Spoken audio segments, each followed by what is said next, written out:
सोमवार व्रत कथा। एक बार की बात है, एक नगर में साहूकार रहता था जिसके पास धन दौलत की कोई कमी नहीं थी। इतना अधिक धनवान होने के बावजूद वह साहूकार निसंतान था। कोई संतान न होने के कारण वह चिंतित रहा करता था। संतान प्राप्ति की इच्छा से वह साहूकार हर सोमवार व्रत किया करता और पूरी श्रद्धा से भगवान शिव और पार्वती की पूजा करता।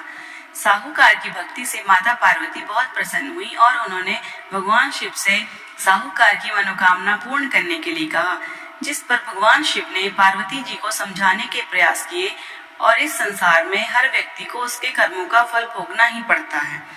इस तरह जिस भी व्यक्ति को जो हासिल है वह उसके कर्मों का ही फल है। पार्वती के बार बार आग्रह करने पर भगवान शिव ने साहूकार को पुत्र प्राप्ति का वरदान तो दे दिया, परंतु वह बालक केवल 12 वर्ष तक ही जीवित रह सकता था। साहूकार भगवान शिव और माता पार्वती की सभी बातें सुन रहा था। दोनों की बातों को सुनकर साहूकार मन से स्थिर बना रहा। उसे ना तो इस बात की प्रसन्नता हुई और ना ही कोई दुख।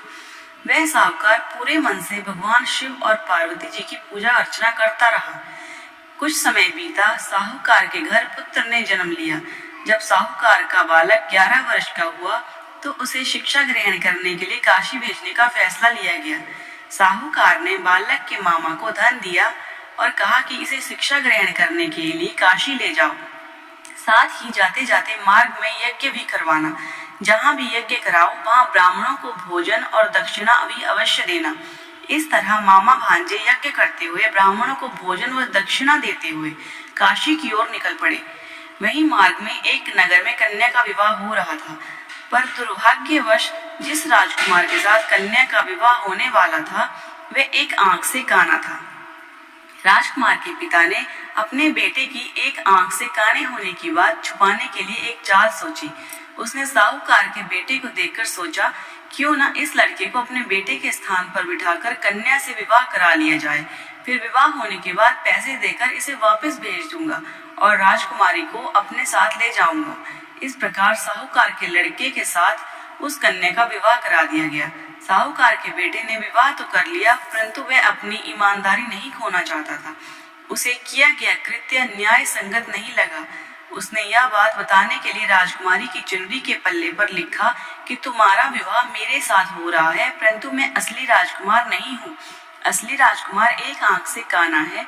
मैं तो यहाँ काशी में शिक्षा ग्रहण के उद्देश्य से आया हूँ। जब राजकुमारी को सारी बात पता चली तो उसने ये बात अपने पिता को बताई। अपनी पुत्री की बात सुनकर राजा ने अपनी बेटी को विदा नहीं किया और बारात वापस लौट गई। वहीं शिक्षा के लिए जा रहे मामा भांजे काशी में पहुंचे तो पहुंचते ही उन्होंने यज्ञ किया। जिस दिन यज्ञ था उसी दिन लड़के की आयु 12 वर्ष होनी थी। इस पर लड़के ने अपने मामा से कहा कि वह स्वस्थ महसूस नहीं कर रहा। मामा ने भांजे को सोने के लिए कहा। भगवान शिव के वरदान के अनुसार सोते ही बालक के प्राण निकल गए। मामा ने मृत भांजे को देखकर विलाप करना शुरू कर दिया। संयोग की बात थी, उस समय शिव जी और पार्वती जी वहां से गुजर रहे थे। उन्होंने निकट जाकर देखा तो भगवान शिव और पार्वती जी को मालूम हुआ कि यह तो वही साहूकार का पुत्र है जिसे केवल 12 वर्ष तक जीवित रहने का वरदान दिया गया था। माता पार्वती भाव विभोर हो उठी और उन्होंने भगवान शिव से आग्रह किया कि हे प्रभु, आप इसे आयु प्रदान करें, नहीं तो इसके माता पिता इसके जाने का वियोग सहन नहीं कर पाएंगे।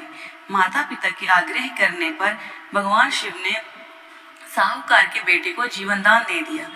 काशी से शिक्षा प्राप्त कर जब मामा भांजे घर की ओर निकले तो सबसे पहले वे इस नगर में पहुंचे जहां उस लड़के का विवाह हुआ था।